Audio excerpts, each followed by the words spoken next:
All right, so good afternoon and welcome to our session, Wounded Ecologies, Trauma, Memory, and the Ethics of Care. My name is Orit Hirsch-Matsioulas, and I will be the convener of this panel.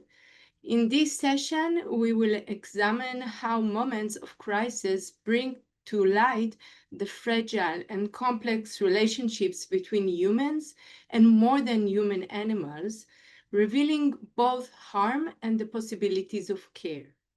We have four insightful presentations today, each lasting 15 minutes.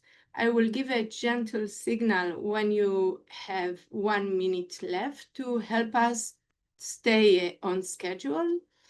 We are also honored to have Dr. Shira Shmuely as our discussant. You are all welcome to write questions or comments in the Q&A box during the presentations, and please indicate whom your question or comment is addressed to. After the discussion, we will move to the Q&A session. So our first presenter for today is Nivedita Ghosh from the University of Delhi. Nivedita, you are here with us. I'm here. Okay, you can turn on the camera. I think my video is disabled by the host, it says. So I think it accidentally got switched on. So we might need to do it from your end if possible. We will check it out. Just a second. Yeah. Okay, great. So the stage is yours. Okay, thank you so much for giving me the opportunity to present my paper. And I want to congratulate all of you for organizing such a good seminar. I'm looking forward to the papers today. I'm going to be reading my paper because I know we have little time. So I want to kind of um, uh, just stay on the schedule of 15 minutes. So my paper um, presents a study of practices of caregiving within a dog rescue shelter located in Ghaziabad, which is part of the National Capital Region of India. It seeks to address regional gaps in the literature on animal sheltering by examining culturally specific and localized practices of animal welfare. Now, in India, the legal framework that structured dog shelters, they differ significantly from those in the West. Street dogs are recognized as free roaming beings under the animal birth control rules, which prohibit euthanasia and identifies sterilization as the only legal method of population control. Consequently, shelters in India serve as temporary spaces for treatment rather than of permanent confinement. Now, despite their legal right to inhabit public spaces, street dogs have a vulnerable existence. Their presence disrupts popular imaginaries of the modern city as hygienic and exclusively human. The logic of capital frames street dogs as out of place, rendering their lives prone to everyday neglect and violence. It is this background of everyday violence that structures both the need for a rescue shelter, but also there are anxieties around it. Animal welfare activists frequently express concern that shelters may turn into dog pounds used by municipalities to remove dogs from urban areas in the name of public safety. This possibility of mass imprisonment of dogs where they languish without medical aid or basic amenities renders the shelter as a contested institution, one that can turn into an instrument of animal cruelty. In fact, on 7th of November, just last week, the Supreme Court of India ordered street dogs to be removed from specific public places like hospitals, schools, government offices, and they should be placed in shelters, disrupting the age-old ABC model of sterilizing and releasing. This has sparked protest across the country, and it is still going on as activists argue that shelters cannot house such large number of dogs and provide them with proper care. So shelters are seen with caution more than trust in the world of animal welfare in India. Now, my paper examines one shelter, the Hanumat Foundation, which survives within this tension. The foundation operates explicitly as a rescue shelter, prioritizing treatment, recovery, and release. Its work resists the idea of permanent sheltering as a governance solution for street dogs. The Hanumat Foundation defines its goals in three ways: to treat and release recovered dogs as soon as possible, to facilitate adoption, and to provide permanent accommodation to only those dogs unable to survive independently on the streets. Now, access to this shelter was established through volunteering activities, which provided an understanding of the everyday pattern of care around admission, treatment, recovery, and release. Michel Foucault's concept of heterotopia offers a central analytical lens through which this essay understands the shelter. Heterotopias are counter sites that both reflect and invert the social order, accommodating what society rejects. The shelter in this way accommodates within itself the bodies of these rejected dogs that have been rendered suffering and hopeless by the city's violence. And it subverts this rejection by transforming the unwanted dogs into subjects of care. Once the dogs heal, most are again released back to their original locations, return to what Veena Das might call the violent street, where violence is not exceptional but ordinary, shaping relations, memory, and behavior. Indeed, the severity of violence inflicted on the dogs has also shaped this research. The act of participant observation became an act of witnessing, not violence itself, but its aftermath. The brutalized bodies of the dogs that bore imprint of the harm that they suffered as they arrived beaten, burned, stabbed, molested, or run over. Collectively, these bodies served as an archive of human violence and aggression. The shelter, in a way, therefore, renegotiates human and animal relations, transforming humans from structural perpetrators of violence into caregivers. This inversion is significant. Outside the shelter, the dogs are deviant. Inside the shelter, it is the outside world that appears as deviant. Now, understanding how healing is organized within the shelter requires attention to its spatial layout. The shelter's everyday operations are distributed across interconnected zones that together create an infrastructure of care. If you can see the layout of the shelter. Inside the shelter, a large uncemented courtyard forms the core of daily interactions. Its muddy surface, kept damp during summers, is intentionally maintained this way for the comfort of the dogs who love to dig, rest, and make the space their own.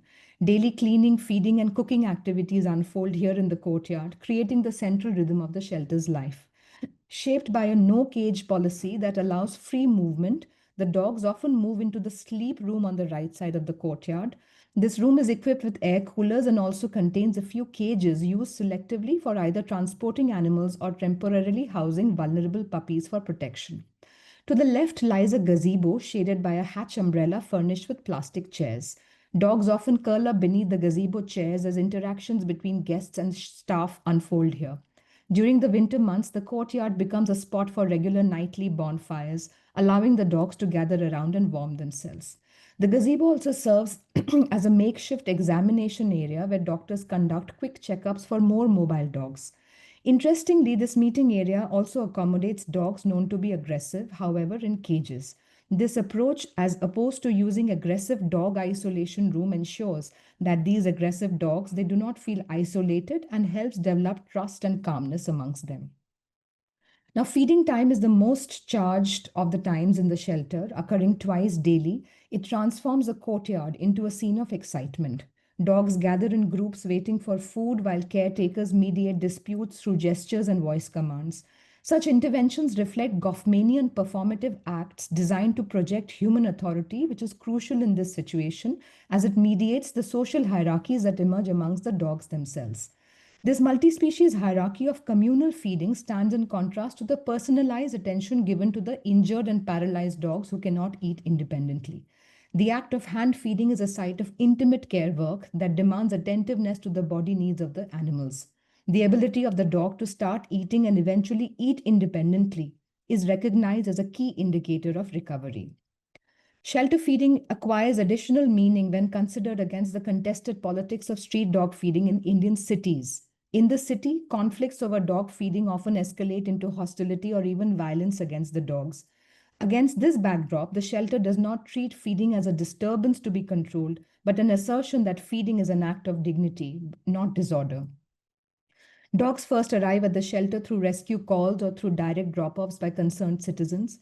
Newly admitted dogs, such as new mothers with puppies, are placed in an isolation room on the left side of the courtyard to manage infection and to allow the staff to assess their condition.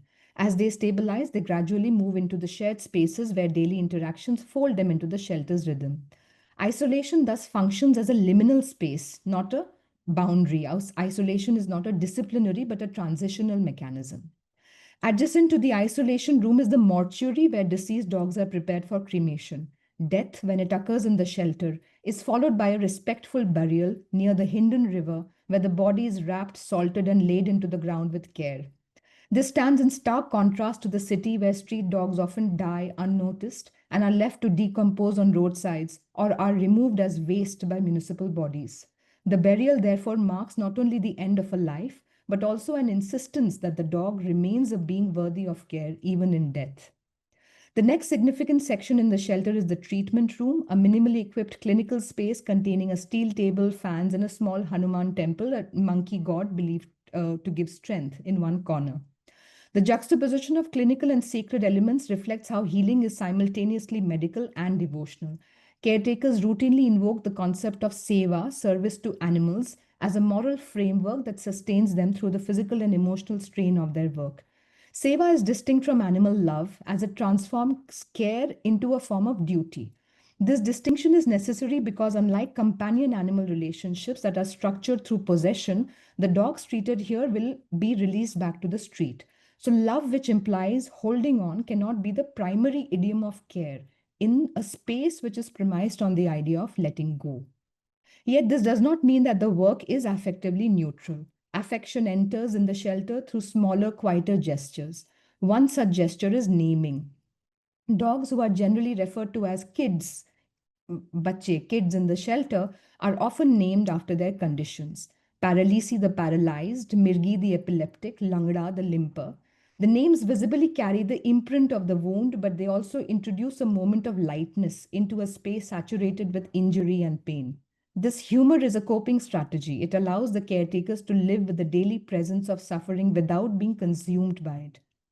Beyond the courtyard lies the final section of the shelter, a former cowshed reconfigured to accommodate the dogs and eventually cows as well. The dismantling of enclosures here marks a spatial and ethical reorientation, a rejection of the cage as a symbol of control. As the owner explained, in the beginning we thought caging was a good idea. After all, that's how shelters are. But the dogs kept crying throughout, so we dismantled the cages and now there is peace. This decision directly challenges the assumption that dogs, when placed together in shared spaces, will inevitably produce chaos. The reconfiguration of this space thus signals not only a practical adjustment, but a conceptual shift towards envisioning shelter spaces without the idea of confinement. In conclusion, I would like to say that unlike human medical care, where illness is often an internal pathology, the dogs admitted to the shelter carry injuries that originate outside their bodies. They arrive as a result of the violence of the city. The pathology is thus not inside the dog, it lies in the relationship between the dog and the city. The injury, therefore, is relational. In this sense, healing cannot be understood only as a bodily recovery, since what is broken is the relation between the dog and the world. The shelter enables this repair through its spatial and ethical practices, where healing unfolds as a relational process rather than purely a medical event. This unfolding is temporal. The shelter operates through overlapping rhythms. The cyclic time of feeding and cleaning coexists with crisis driven time of rescues and emergencies. This temporality also structures emotions, waiting for recovery, waiting for adoption, waiting for funds. Waiting can thus also be understood as part of the ordinary time of repair and healing, an ethical contrast to violence. But the shelter cannot remove the dog from violence altogether. It can only create a pause, a temporary suspension in which a different form of human animal relation can be practiced. The dog returns to the street healed only in the sense of being able to endure possible violence again. The shelter therefore shows how care can continue under conditions of hostility, making ordinary practices of feeding, naming, cleaning, and caring a site of quiet but powerful multi species resistance. Thank you. Thank you very much, Nivedita, for an intriguing talk. Just finished the share. And now we will move to the paper of Ilanit Branchina from Tel Aviv University. Okay, Ilanit. Hello, you can see me? Yes, we can see you. The stage is yours. Thank you to the organizer for inviting me and for putting this panel together. My name is Ilanit Branchina. I'm an anthropologist writing on farmed animal sanctuaries in Israel. I study how ethical, medical, and caregiving knowledge is created with animals, not only about them. Knowledge that usually does not appear where animals are treated mainly as commodities. My work is located within ongoing discussion on care ethics and anthropology of morality. I ask how the good is produced in everyday practice. I do this from a caring, relational, situated point of view that looks at vulnerable and dependent beings in concrete situations, and not only from abstract right-based discourse. I conduct multi-species ethnography. In my research, animals participate alongside humans. I treat them as interlocutors and as knowledge-producing subjects. I observe and listen to them, and I do make an effort to bring out their stories, voices, and perspectives. I'm a vegan anthropologist. This is not a biographical detail, but an ethical stance that resonates with my field of research. I mention this because even within human-animal studies, there are still hierarchies. We write enthusiastically about rescuing dogs and cats, while at the same time eating other animals or avoiding exploitation, such as riding donkeys and horses. In the last 2 years, I have seen animals rescues from combat zone, from Gaza and from the Gaza envelope. This is the context for my talk today. I will talk about the starting of a sanctuary and about the donkey rescue project led by its founder, Sharon Cohen. I will examine the donkeys' shifting status as property and as laboring bodies, alongside the symbolic use in political discourse. I argue that the shifting status of donkeys in moments of crisis, war, scarcity, or media storms reveals deep tensions between economic, political, and moral frameworks in Israel and beyond. Using the starting of a sanctuary as a case study, I will show how sanctuaries become sites of alternative ethics and multi-species knowledge-making, where new forms of understanding emerge through reciprocal interactions between human and animals. Starting Over, founded in 2017 by Sharon Cohen, is a nonprofit sanctuary that rescues and rehabilitates farmed animals. It currently houses about 2,000 animals, including more than 1,000 donkeys, as well as horses, cows, goats, pigs, sheep, chickens, dogs, and cats. All of them arrived after self-abuse, neglect, or abandonment. At the sanctuary, they are given a chance to start over, to experience freedom, care, and kinder side of human-animal relations. Through participant observation, I made donkeys that arrived bruised and frightened, with backs wounded from heavy loads, with harness injuries, with open cuts and sign of weeping. Sharon Cohen has devoted her life to rescuing animals. I saw her again and again open the sanctuary gates to new groups of injured, exhausted donkeys. They receive veterinary care and physical and emotional rehabilitation because the sanctuary can't keep them all. Some are flown to sanctuaries in Europe. So far, over 600 donkeys have been relocated this way. A significant number of donkeys arrived to the shelter after being intercepted on their way to Gaza as part of the global exploitation chain of the Chinese Hijayo industry. Hijayo is a gelatin made from donkey hides.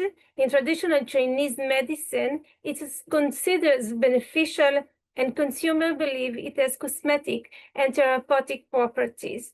From 2010 onward, donkeys began to be exported to China from various countries, including Israel.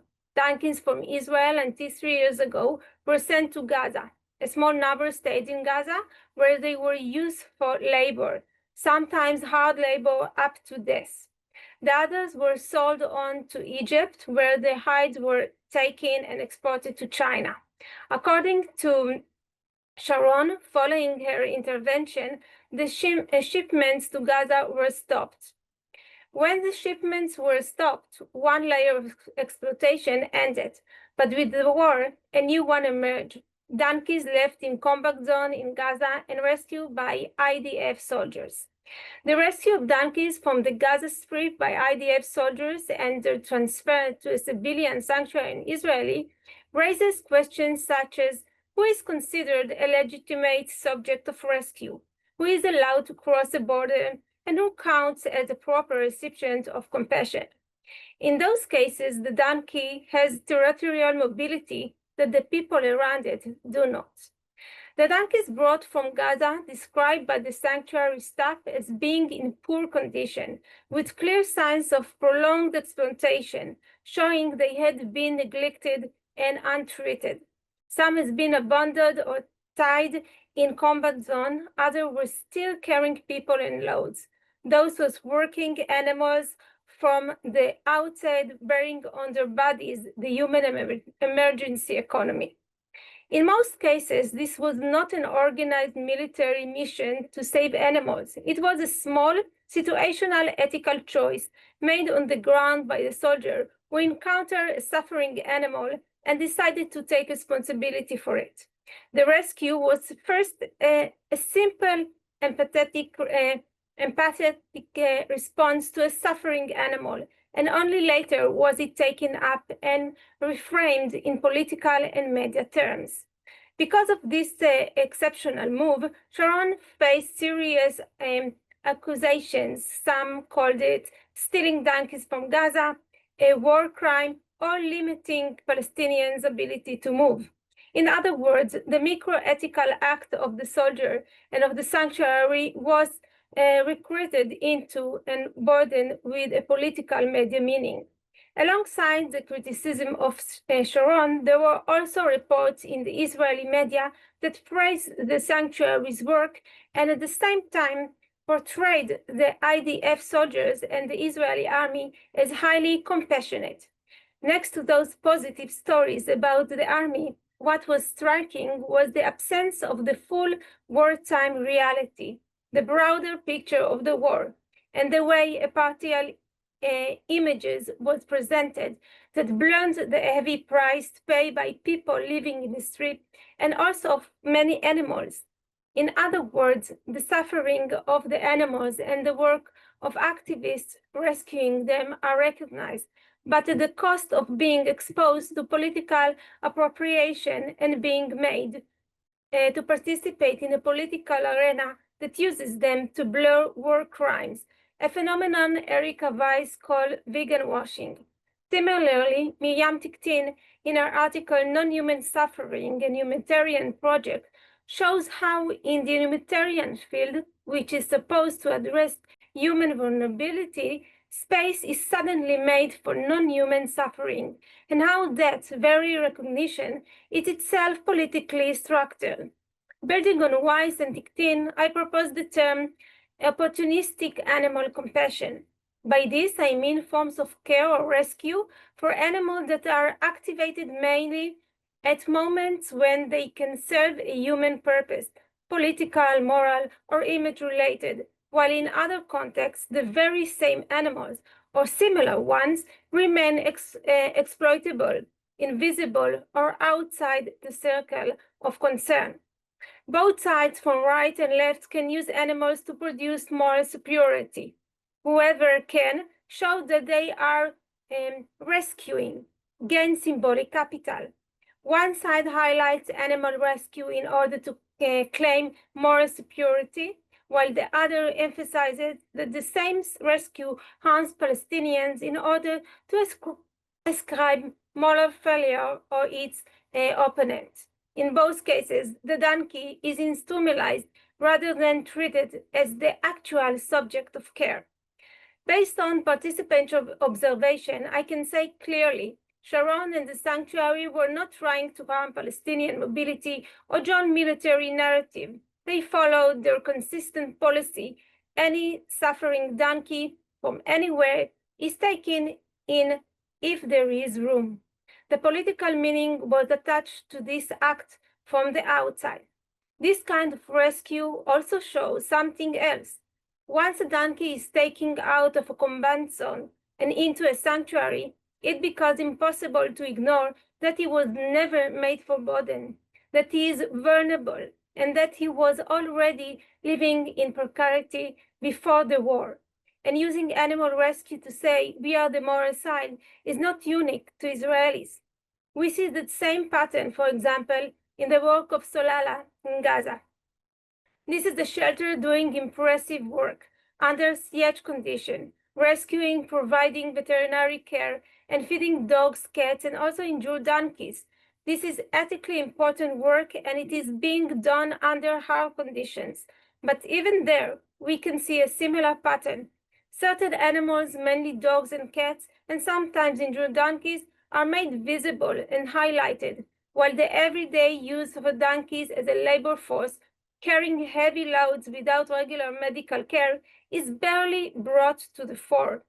In other words, the rescue is highlighted, but the underlying relations of exploitations are not always examined. This is precisely what I call opportunistic animal compassion, a form of care that flares up when it can signal humanity in wartime, but does not necessarily extend to questioning everyday uses of the same animals, like riding them. I want to be clear, I'm not saying Solala is acting cynically. They are truly rescuing under very hard conditions. My point is once those rescues are publicized, like the Israeli ones, they enter a space of moral display. We care for animals even during destruction. That generates more capital, but it does not always question the deeper assumptions that the donkey is primarily a means of transport.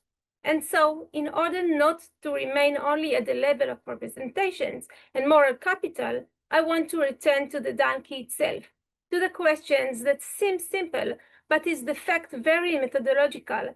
How do we know what is good for the donkey? In my multi-species ethnography, I don't rely only on what humans say. I also read the animal's body and what caregivers learn from it. Donkey consent is recognized through behavior, approaching, eating, relaxed ears, and calm pace versus hesitation, ears back, musculation, or withdrawal. So knowing what the donkey wants comes from daily familiarity, not from an abstract idea of donkey nature. This is particular knowledge that has accumulated in sanctuaries about signs of pain, effort, feel, and cooperation in donkeys. For my long work with donkeys in sanctuaries, I can sense something very simple. Donkeys are not built to carry human loads, not for a long time and not for a short time. Any use of their bodies as work tools is the result of history of violence. When the cart, the saddle, or the rope is taking off them, they do not ask to bear weight again. They look for rest, for connection, for safety.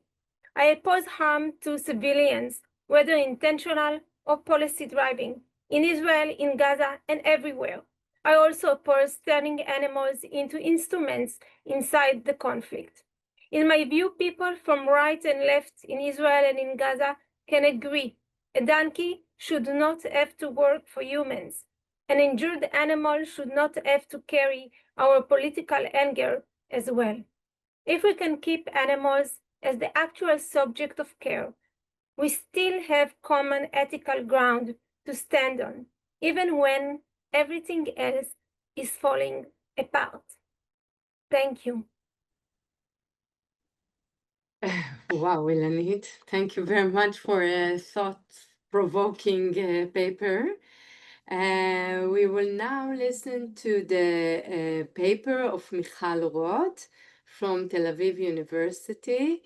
Michal, you're welcome to talk with us. Thank you very much. I'm very, very excited to be here, and thank you so much for inviting me.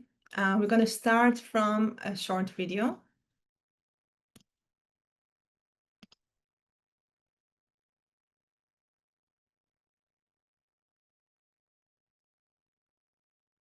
Moderator, now please listen to me. We've only got 5... No, I will listen now. After your father's murder, you were orphaned. You were 10 years old. You went to live with cousins on a sheep and horse ranch in Montana. And one morning, I just ran away. not just, Clarice. What set you off? You started at what time? Early, still dark. Then something woke you, didn't it? Was it a dream? What was it? I heard a strange noise. What was it? It was screaming. Some kind of screaming, like a child's voice. What did you do? I went downstairs, outside. I crept up into the barn. I was so scared to look inside, but I had to. What did you see, Clarice? What did you see? Lambs. They were screaming. They were slaughtering the spring lambs? They were screaming. And you ran away? No. First I tried to free them.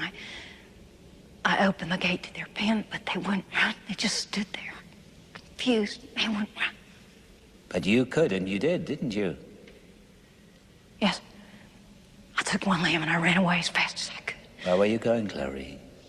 I don't know. I didn't have any food, any water, and it was very cold. It was very cold.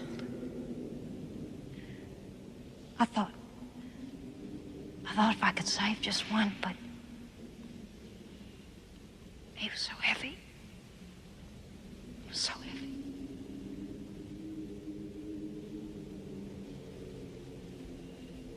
I didn't get more than a few miles when the sheriff's car picked me up. Rancher was so angry, he sent me to live at the Lutheran orphanage in Postman. I never saw a ranch again.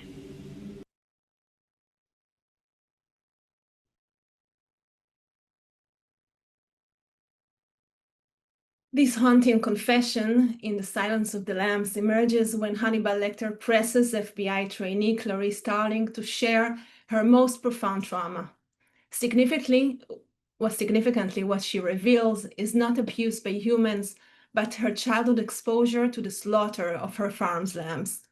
She recounts awakening to their screams, attempting to save at least one animal, and inevitably failing. This literary and film moment reveals how Clarice's childhood exposure to institutionalized violence against animals becomes traumatic. And I'm curious why animal suffering keeps appearing as a subtext in stories about human conflict. These questions lead to investigate the intersection between patterns of institutionalized violence, collective trauma, and the way literature encodes our unresolved moral injuries. I argue that our exposure to normalized violence against animals constitute a foundational trauma that shapes both individual consciousness and our collective moral framework. Because this trauma is continuously denied adequate social recognition, it creates what can be termed as a repressed moral dissonance that resurfaces in unexpected ways across cultural expressions of human-to-human violence.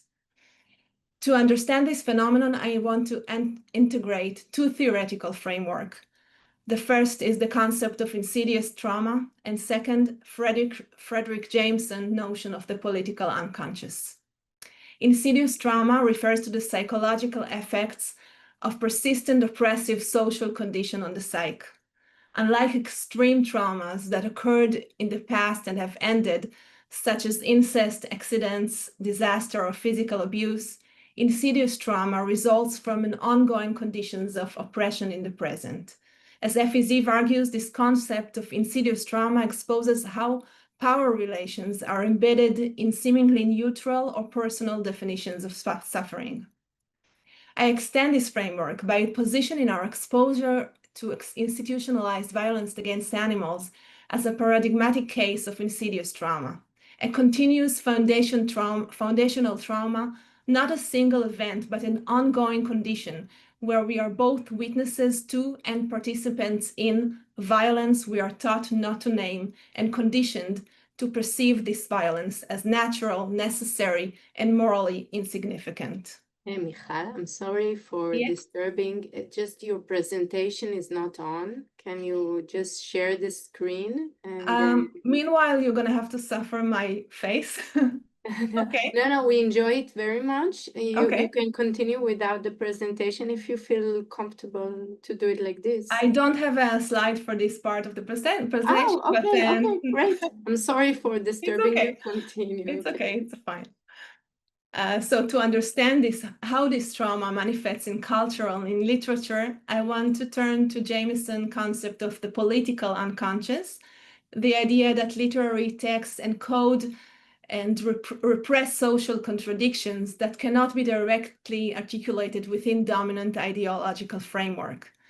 Just as the individual psyche represses traumatic content, cultural productions like literature, Jameson says, reveal what society cannot consciously acknowledge.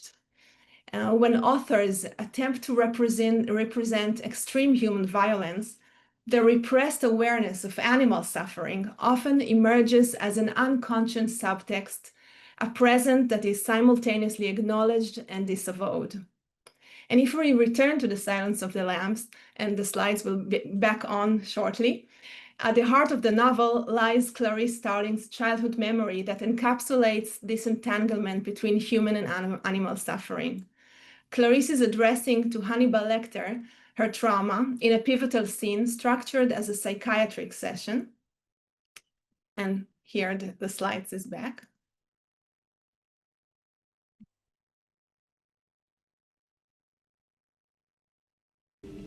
What became of your lamb, Clarice? I killed him. You still wake up sometimes, don't you? You wake up in the dark and hear the screaming of the lambs. Yes. And you think if you save poor Catherine, you could make them stop, don't you? You think if Catherine lives, you won't wake up in the dark ever again to that awful screaming of the lambs. I don't know. I don't know. Thank you, Clarice.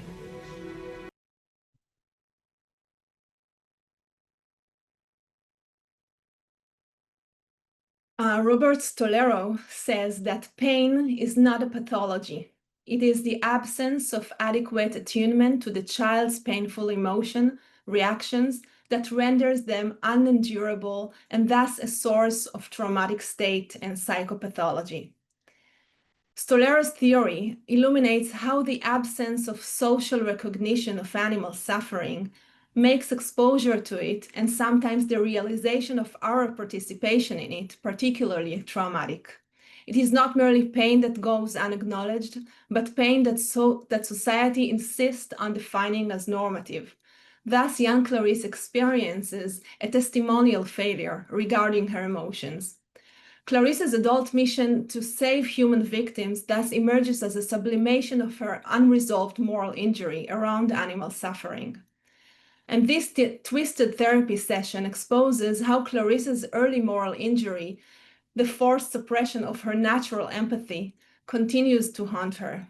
The helplessness that Clarice feels as a child in the face of severe violence haunts her adult life as an unprocessed trauma. The novel suggests that Clarice channels this unresolved pain into a normative sublimation, redirecting her efforts towards saving victims whose suffering is socially acknowledged and whose rescue is deemed legitimate. The Screaming Lamb represents not only a personal childhood trauma, but also a fundamental rupture in the way we develop as moral subjects, caught between our innate recognition of suffering and society's insistence that we prioritize only those victims it deems worthy of salvation.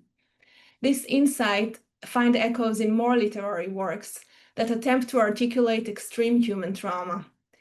Toni Morrison's Beloved, written in 1987, offers another powerful example of how normalized violence against animals provides an unconscious undercurrent that serves both the language and conceptual framework for articulating human trauma.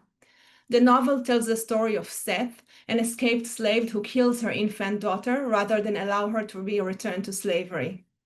What makes this novel particularly revealing is how Morrison, in her attempt to describe the profound trauma of human slavery, repeatedly turns to imagery of normalized violence against animals. This pattern suggests that this early exposure to institutionalized violence against animals not only shapes how we understand systematic violence, but also provides the very vocabulary through which we think and express it. One of the most haunting scenes in the novel centers on Seth's experience of being milked by her own oppressors. She describes this violation with visceral intensity. Okay.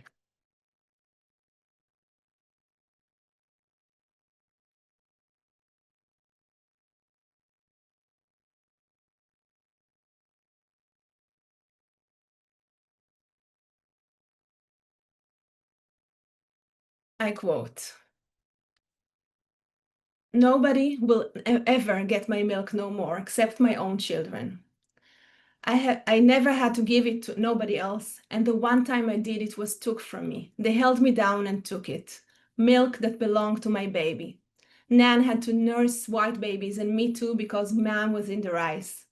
The little white babies got it first and I got what was left, or none. There was no nursing milk to call my own. I know what it is to be without the milk that belongs to you, to have to fight and holler for it, and to have so little left. I'll tell Beloved about that. She will understand. She, my daughter, the one I managed to have milk for and to get it to her even after they stole it, after they handled me like I was the cow, no, the goat, back behind the stable because it was too nasty to stay in with the horses." The power of this passage lies in its reliance on the reader's unconscious familiarity with the cruelty of industrial dairy farming. The horror of Seth's experience is immediately comprehensible, yet it is framed through the same logic that normalizes the routine separation of cows from their calves, as well as the extraction of their milk for human consumption. The text assumes that the reader will recognize the profound violation of having one's milk stolen, yet this recognition depends on an unexamined acceptance of the same practice when applied to non-human animals.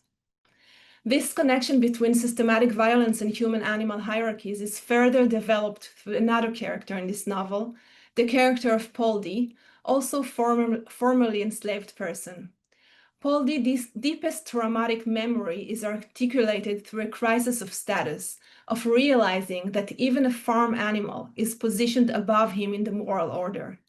Reflecting on Mr., a rooster in the slave farm, he notes, and I quote from the novel, "Mr. was allowed to be and stay what he was. Mr. He looked so free, better than me, stronger, tougher," end quote. This moment captures how deeply the human-animal binary shapes moral hierarchies, determining who is granted autonomy and who becomes an object of control.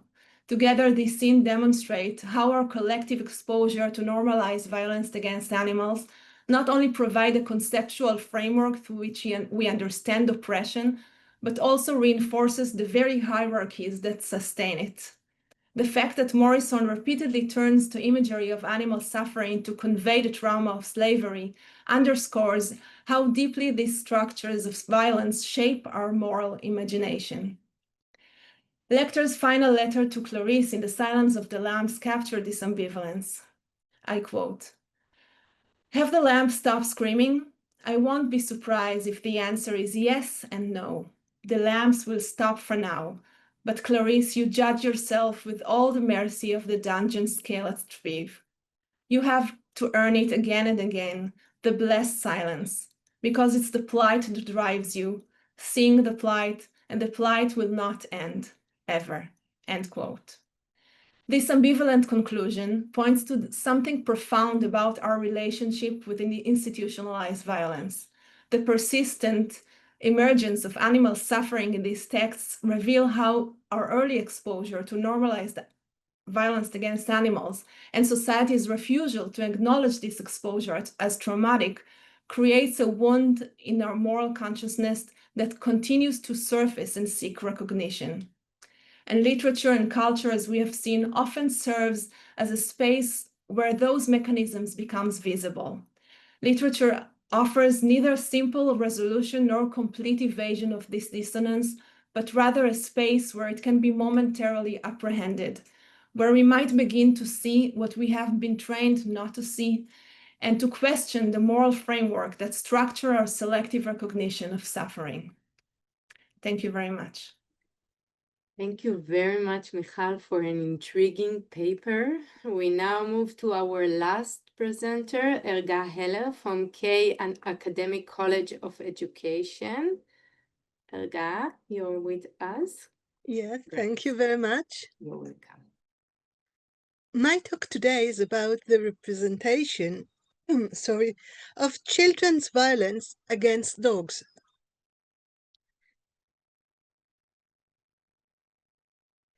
There are rare representations within Hebrew children's literature, yet interestingly, such harsh portrayals appear during particularly violent periods such as war and economic crisis.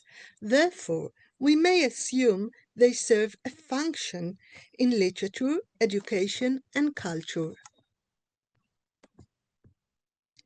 The present cultural study is based on literary and media corpus. It aims to identify the most relevant text and to provide an overview analysis. The corpus used in this analysis comprises key texts in their historical context, drawn from works collected at the National Library of Israel and Israeli archives. In this short talk, I will first present some text, then offer a cultural interpretation and draw some conclusions. The three-chapter story, Sophie, by Carolina Law, appears naive at first glance, but reveals itself as a moral story about accidental death. It was published in the New Children's Weekly, Hatzofel Iladim, in November 1947. This was a period of agitation between the Jewish and Arabs at the end of the British Mandate era in Mandatory Palestine, which later developed into the 1948 Independence War. The short story about the puppet Sophie suggests the widespread acceptance of dogs in Jewish society in Mandatory Palestine at that time. The story is about Yael, who finds a lost puppy and hides it in her doll bed. During the time, Yael is afraid of her mother that will throw the puppy out. One day, Yael's classmates decide to bust Sophie, but he drowned and died, and Yael must secretly bury him. The children in the story are not cruel, but the secret leads to a cruel result. Surprisingly, the single illustration illuminating Sophie's end does not align with the verbal narration, as no adult is depicted caring for the canine, and the ones who bring the fatal news holding Sophie's wet, dead body are Yael's classmates.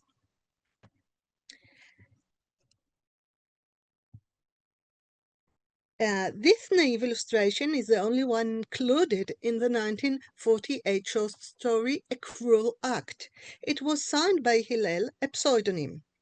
A Cruel Act recounts the story of 4 5-year-old boys who sneak out of the kibbutz children's house at sunrise, as depicted in Nahum Gutman's illustration, to wander around and have a secret adventure.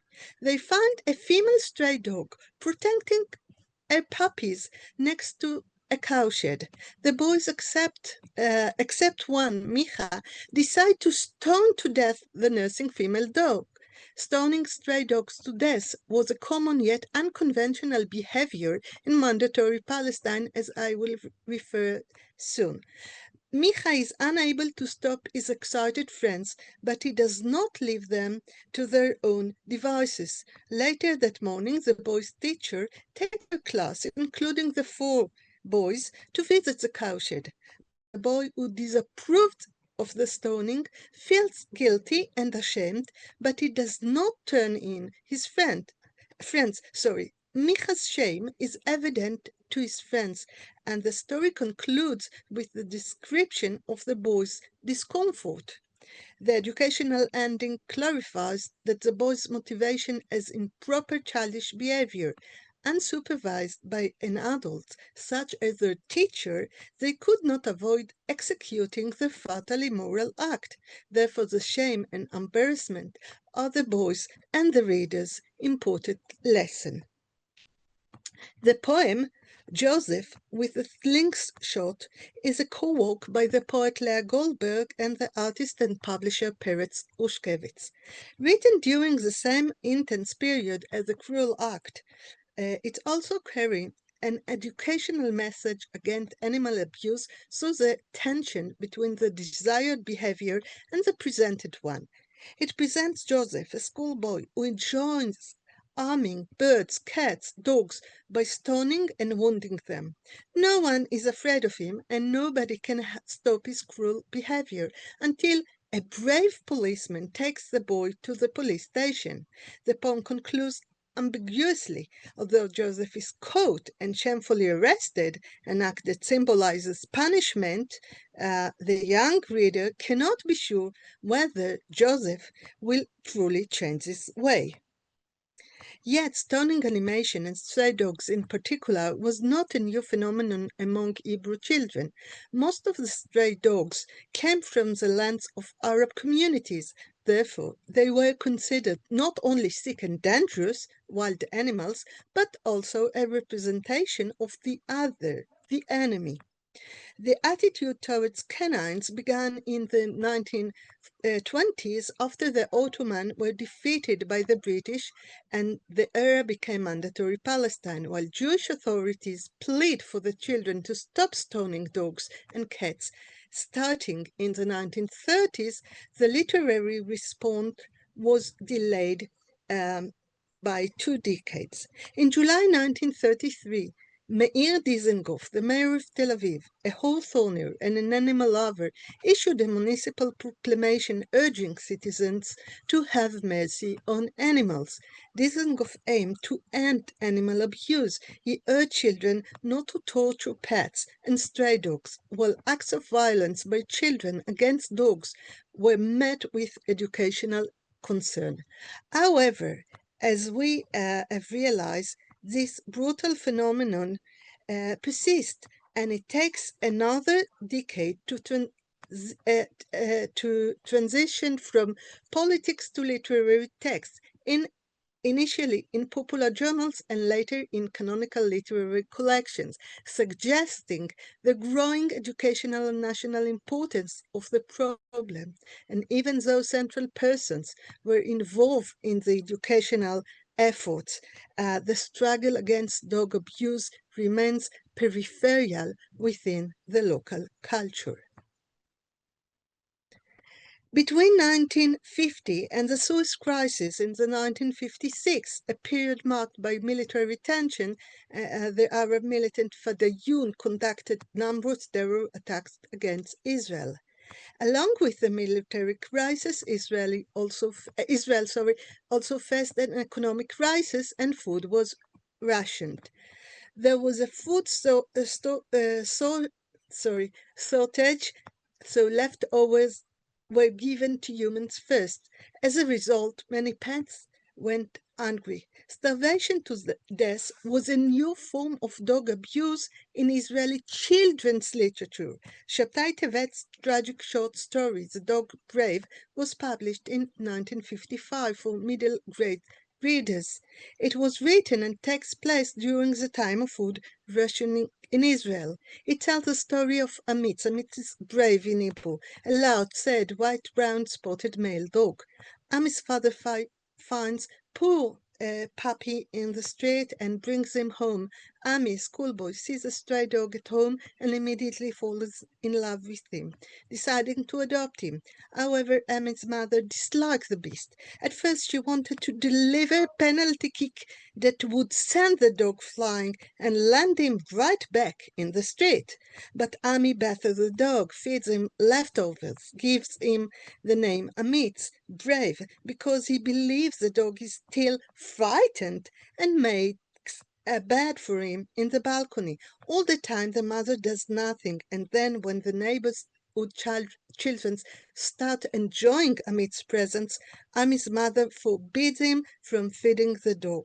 So and then she throws the dog off the balcony, but Amit keeps coming back home, and Ami forced to see his best friend starve to death, while no help is offered. One day, when Ami was at school, unable to protect the dog, another dog from the neighborhood bited Amit at his neck, and it died. And then the dead body is collected by strangers. Although Ami's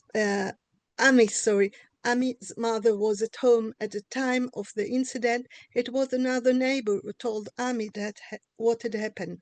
The story ends with Ami, who cannot believe Amit's tragic fate, and Ami's father, who is unable to comfort his son.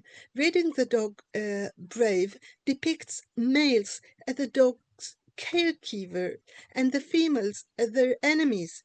The conclusions of the central conflicts between Ami and his mother and Ami and his friends are clear from the start. Ami is under his mother's supervision and cannot disobey her, and so are his friends and with the mothers. So Amit's fate is doomed from the start. But a decade later, the sort of abuse exists no longer. The author Dvorah Omer illustrates a complete shift toward a hyperactive puppy in the first chapters of The Dog Nu. At first, the new puppy seems so cute that the family calls him Tovi. Tov is good in Hebrew. However, the mother then finds out that Tovi eats everything, including shoes and furniture, and she starts to dislike him, calling him an offensive nickname, Nu, a local slang term that functions similarly to a naughty boy in this context, which sticks to the little dog. Yet the energetic puppy becomes attached to Danny, a schoolboy, and the two become inseparable. At that point, Danny's mother changes her mind in favor of the little Nu and becomes content with his companionship. This is a point of the shift, and the shift stays for a while, and there are no longer any dog abusers in Hebrew children literature. From the Six-Day War in 1967 to the Gulf War 1991, all Canaans have been portrayed as beloved friends and loyal companions. There were attempts to replicate the success of the fictional Six-Day War's military service dog, local star Azit, or to portray cute small bred dogs as children's best friend. At the turn of the century, a new unofficial interest in preventing animal abuse emerged among educators and authors involved in animal protection association. One of these authors is Galia Oz.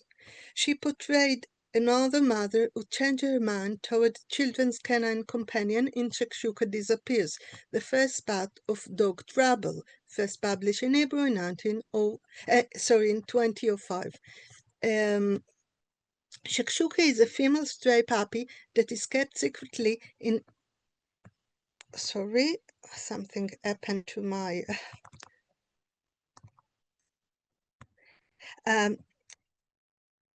Shakshuka is a female puppy that is kept secretly by the elder daughter Julie, who believes that if there were two babies in the house, one was going to pay an attention to a dog, even if she was only a baby by herself.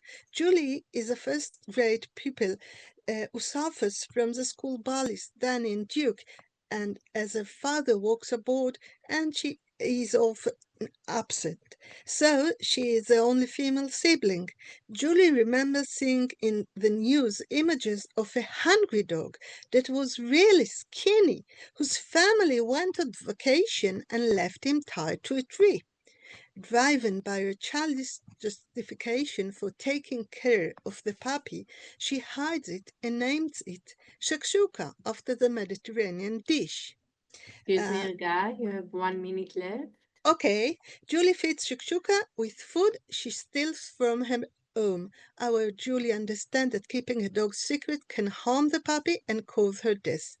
And so at the end, she realized that Julie was taken by her classmate, and she succeeded to persuade her parents to adopt the dog. I'll skip about Shakshuka disappear and run for the conclusions. The text we have encountered here are parts of an institutional effort to reduce, if not eliminate, dog abuse. The involved authors are animal lovers who have pets, even when the texts are extremely violent.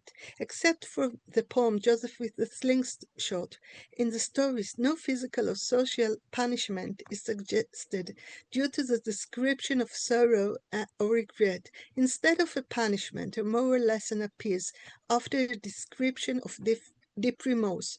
Nevertheless, even if an adult caused the abuse or neglect, whether intentional or not, the child suffers the most, creating a tragic and emotional effect on the reader. Although the stories end with redemption, it is only the stories from the 1960s and on that the former stray or abused dog lives and finds a normal, functioning, loving family. Killing the dogs happens only in earlier text, either by stoning or starving. While stoning to death is a direct violent action, starvation is an indirect action in which the abuser does not have to confront the result of their actions. There is a clear notion that males are more involved in direct actions than females. Females are involved in fatal accidents such as drowning more than males. Although the traditional gender dichotomy, one thing is sure: over time, violent acts are described more and more gently, leading to a happy ending rather than a tragic one. The educational mode has shifted from naturalistic, bloody representation to a caring, supportive one that the reader can adopt. Therefore, the text function shifts from preventing animal abuse to fostering positive, loving behavior toward animal. Thank you. Thank you very much, Erga, for an interesting paper. We are delighted now to have with us Dr. Shira Shmuely. She's an assistant professor at the Cohen Institute for the History and Philosophy of Science and Ideas at Tel Aviv University, and the recent visitor senior scholar at the Max Planck Institute for the History of Science in Berlin. Shira specializes in the history of human-animal relations and the intersection of law, scientific knowledge, and ethics. The stage is yours. Thank you. Can you hear me well? Yes. Okay, good. So thank you for this diverse, interesting presentation, and thanks for the organizers for the invitation. It is a unique example of scholarly engagement of our young field of animal studies with man-made catastrophes. Daphne referred to it in her beautiful opening remarks, and the choice of the theme bravely invites engagement with the October 7th Hamas massacre and the Israeli annihilation of Palestinian lives in Gaza and the West Bank. We have heard research products of 2 ethnographies and 2 literary analyses, and this is already a demonstration of the innovative potential of animal studies. It's interesting to think about how papers intersect when we come to make sense of the place of animals in human-dominated environments. Although wide apart in terms of place and time, hearing the 4 together made some surprising associations. It was tempting, for example, to use what we learned about children's cruelty to stray dogs in mandatory Palestine when imagining the cruelty to the dogs in the streets of contemporary Ghaziabad, or to think about Ruth's multi-species trauma when it acts the other way around, as in Branchina presentation, when IDF soldiers become numb to the screams of war victims, but find an empathetic outlet in saving single animals. The ethnographies in this panel take place in the shelters of injured dogs or donkeys. The 2 places demonstrate distinct visions for the future of the house. In the case described by Ghosh, the shelter aims to bring the dogs back on their legs and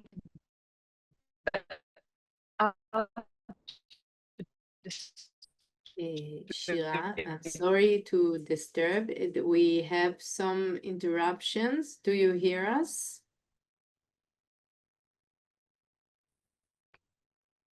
Shira? Okay.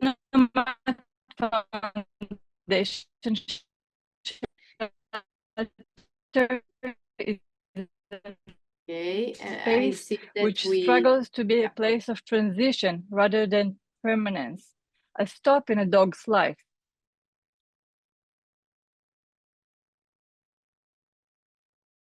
I see that we have some trouble. I hear you. Yeah, you hear me? Okay, okay. So we can continue. Okay. Okay, can you hear me now? Yeah, yes, we can. Yes. So when did we stop? I was trying to search for you, so I lost track as well. I think you started to talk about the case described by Josh. Yeah, all right, well, whatever. Yeah, we can just repeat some stuff. So we talked about the shelter as a stop in a dog's life. It shows what happens when animal welfare institutions resist the role ascribed to them to keep the animals away from the public sphere. Unwanted dogs become subjects of temporary care, but then returned or abandoned to their fate in the streets. This position, despite its tragic consequences, acknowledges them as being legitimate citizens of the city, if to use a quote from Hellers. In Hellers' literary analysis too, dogs are being out of place, not belonging in the streets, unwanted at home. On the contrary, for the starting over sanctuary, urban space perceived as a place of unmitigated cruelty. The sanctuary thus aspires to create safe spaces for its abused residents, and on this background, another way to understand its much criticized insistence of being apolitical. Branchina bravely also confronts the question about the place of animal-centered scholarship in a dark time of indiscriminate bloodshed. Both authors provide special attention to the bodies of animals.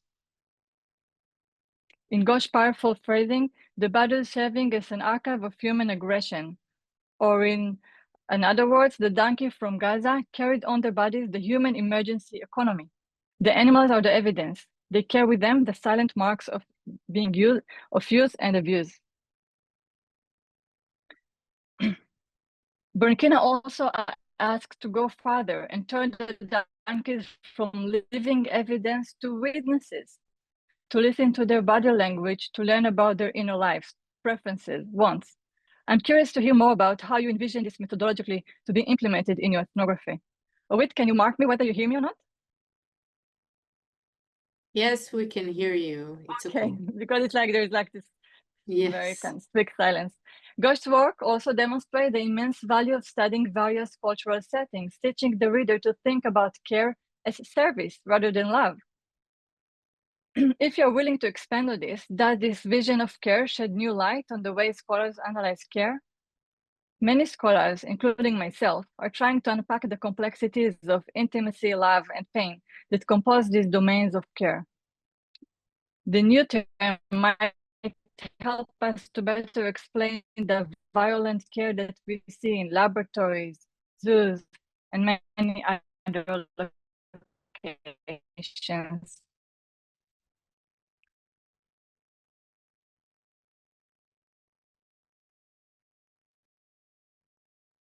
A different version of this inner contradiction is discussed by Roth. She explained the working of repressed moral dissonance through literature and their attention to analogies of Watson's beloved and the selling of the lambs. And this is an example that of this tendency of our field of these methodologies of following the animals through location and through disciplines to bring up very unexpected associations. The traumas the protagonists are carrying as a result of exposure to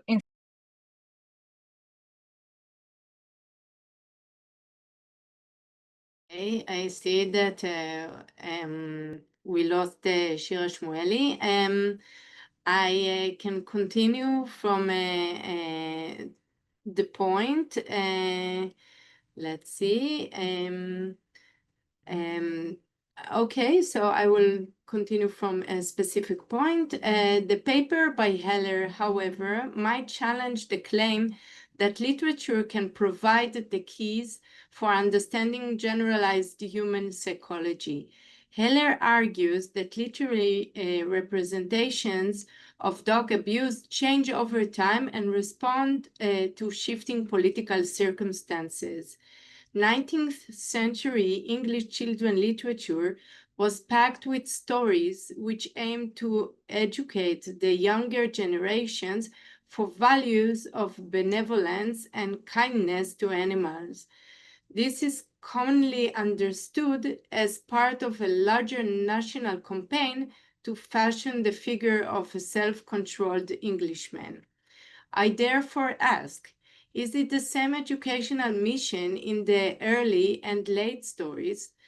Do you approach them as a description of violent reality of that time, or as playing a role in fashioning a certain kind of an Hebrew society? Another question is the role of our views of children literature, the attempt to create a highly censored world for them. In other words, is there something peculiar about violence towards animals, or it is that raw violence in general is being excluded? I end here. I'm looking to listen to your comments. We are again sorry for the cutting of the lecture, but here Shmuely is with us again, and I think it's a good time to listen to the presenters. If you want to react to Shira Shmuely's questions and comments, the stage is yours. You can unmute yourself. I hope that you heard at least the start and the end and the bits and parts of the middle. So you're more than welcome to say a few things about the discussion. Yes, Nivedita, you can unmute yourself. Yeah, hi. Thank you for your comments. I could not get a lot of it because of the connection, but I think one of the questions that was raised, and I think it's a very important question, on the idea of care, animal care as service instead of the idea of love. And to just to quickly respond to it, so many came to work in the shelter out of this idea of service, not because they had some, inherent love for animals. They kept saying that, this is service, this is duty. But when we also look at this in the larger landscape of what is happening in the country right now, there is this divide between what is called the dog lovers and the dog hate. No, they're not called dog haters, but anyway, the idea of love has become a derogatory connotation. Dog lovers are seen as people who do not care about public health, who do not care about hygiene. They only talk about dogs. They don't think about safety of others. So, which is why the idea of service is, it grants a legitimacy to the act of animal care. It grants a kind of collectiveness instead of, and the idea of animal love instead is seen as much more selfish, much more, which should be done in the domestic private home rather than on the streets.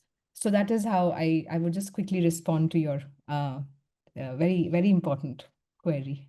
Thank you. Is someone else? Erga, Ilanit, Michal? I can refer to the question about the educational value of the stories. I think they were written from the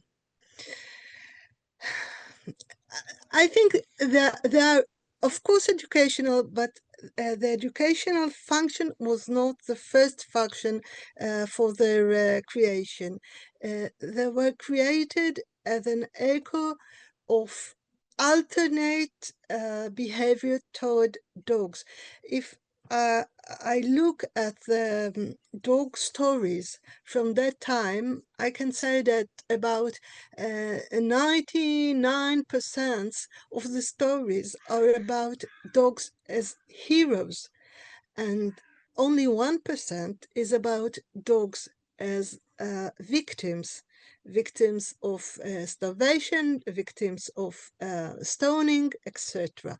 So I think it's educational, but it's deriving from personal experiences of the writers, and from that point of view, it's not like the dog stories of the 19th century in English or in French, because this is not a national theme of reteaching or teaching the young people how to behave to dogs. It's personal and private motivation of certain people to do so. But I like your interpretation, Shira. Thank you.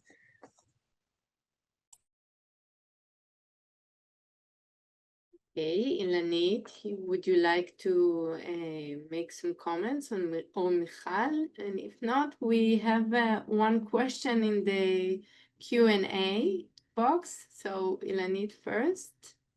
Yeah, actually, if I was right, like Shira, you asked me how I make multi-species ethnography, how we are able to know what is going on the animal, how I interview animals that are not speaking in human language, but also when I interview humans, do I really know what they mean?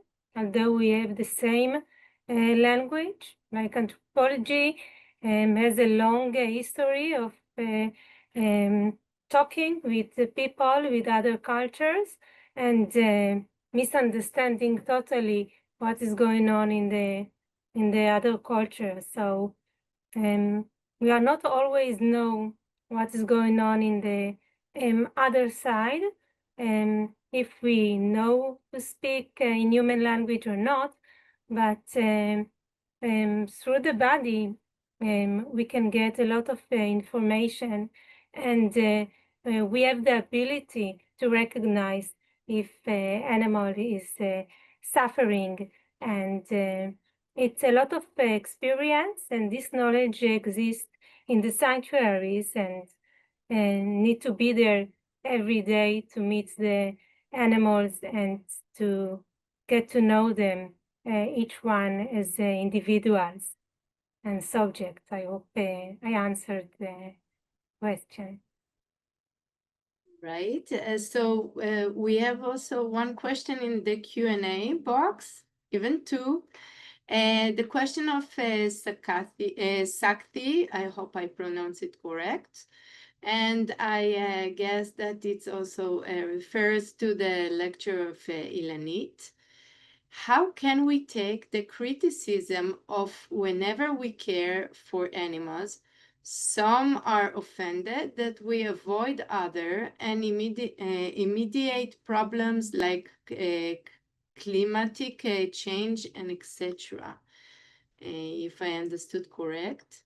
Ilanit, would you like to think with us about it, about the criticism? Yes, it's a very wide subject. I just will answer with few words that when I go to the sanctuaries, so there are also some programs of education.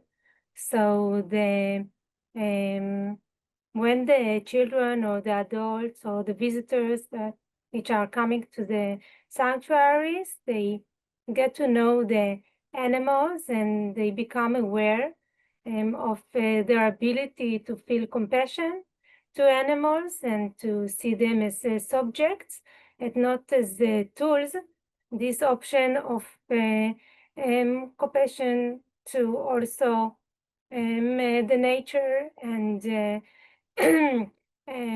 our actually privilege to enjoy nature is getting better. So this is the first step to make the connection to appreciate these beautiful things that we still have in this world before we destroy it totally. Thank you very much. There is another question or comment to Ilanit from Kara. Ilanit, thank you for the very insightful talk. Can you say something about how the concept of sanctuary was understood by the people you spoke to?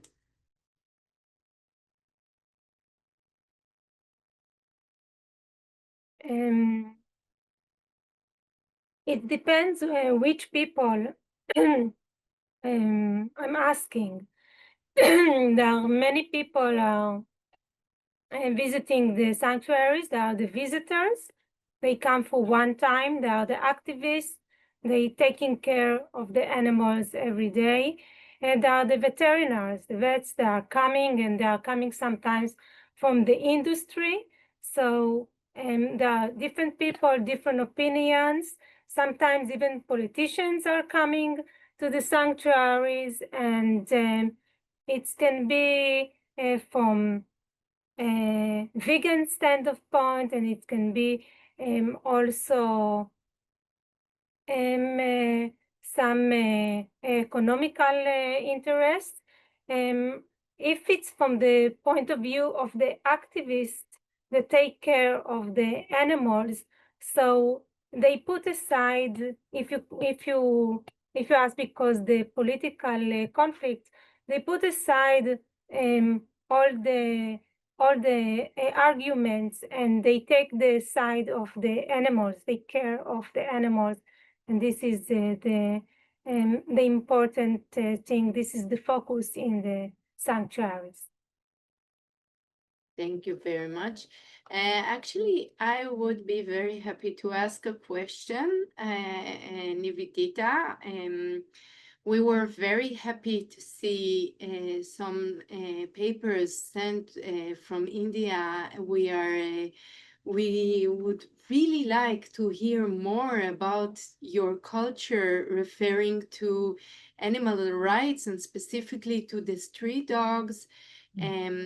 because I see the major difference of how each state refers to street dogs, and I was doing my field research in Greece, and it's totally different than Israel, and you're from India, and I wonder about the religion and the ideology, how it combines, because you said even that there is a small temple inside the sanctuary, and it's fascinating.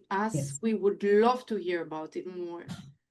The thing is that because India has had a history of the colonial rule, the British colonial rule, it definitely impacted the way it impacted the human street dog relation in India, because the British had a way of dealing with dogs, mass culling, electrocution, then importing of the pedigrees. Whereas when we look at the Indian religious context, um, uh, the idea of animal love is not is not necessarily something that needs to happen within the domestic space. So sorry, that is my son. So it doesn't have to happen in the domestic space. The idea of care as something specifically domestic was brought by the British. It needs to be domestic, it needs to be pedigree. That which is, not pedigree is the mongrel associated with the working classes, the masses, the non-elite. So that significantly changed the human-animal street dog relation in India. But religion is a very important way in which caregivers, feeders, activists, they hold on to that, the impulse to bring in the colonial way of handling dogs. So even right now, there's a strong pushback because the Supreme Court has said that the dogs must be removed from some places. So the main idiom that is used to resist this is religion. How can you do this to the children of Shiva? How can you do this to the children of God? These are you want them when you go to the temples, you worship them, and now you want to put them in shelters permanently. So it is still the primary way in which the modern language of animal management and governance is being resisted in India. That is the idiom of religion. Absolutely. I have another question, if I may. I think about the process that those dogs go through in the shelter, because you said they're going through a process of subjectification, like you recognize their subjectivity.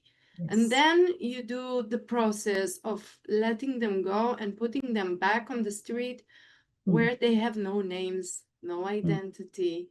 And this is like, it's a pushback and going forward. And I think about those, not only the dogs, also the humans that take care of them.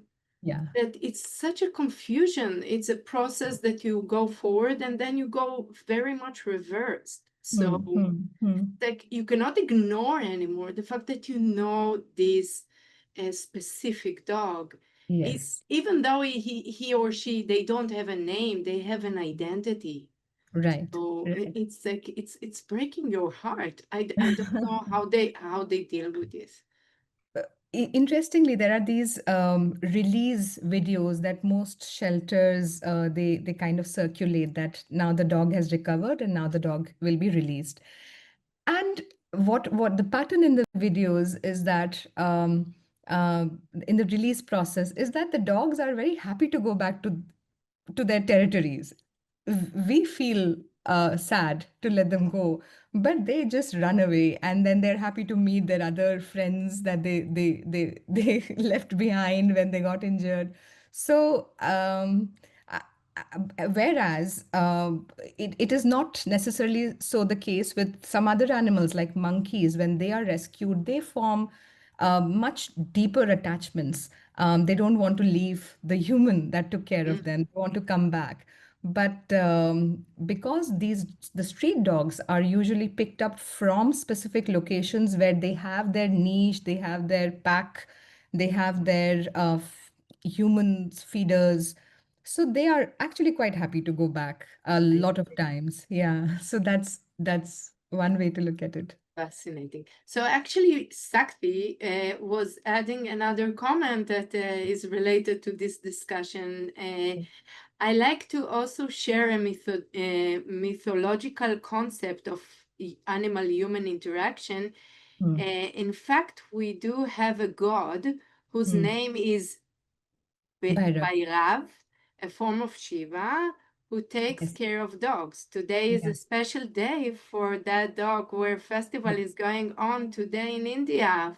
Fascinating. And there are a lot of protests that have been organized today against the Supreme Court order that has asked the removal of dogs from certain spaces, because today is a day, a special religious occasion, which is for a deity that is known to have the dog as their loyal steed. Every deity, every Hindu god has an animal companion. So for Bhairav, dog is the companion, and today is a worship of Bhairav. So yes, so today is the symbolic day on which protests are organized across the country to repeal the specific ruling. So there's a political so that again the political rights that are being asked for the dogs is again on the basis of their religious identity, not simply because they are animals and worthy of care, but because they are children of Bhairav. You can't do this. So religion is certainly a very important idiom. Fascinating. Thank Yeah. you very much. Thank you. Actually, there is someone else in the participants, or another question to be asked. So if not, I want really to thank you very much for your for your lectures, and especially you, Dr. Shmuely, for your fascinating comments. By the way, I will write now my email, and we can continue this discussion, or maybe even to back up the parts that we didn't hear so well. And I can pass the comments to the session panelists or to Shira Shmuely.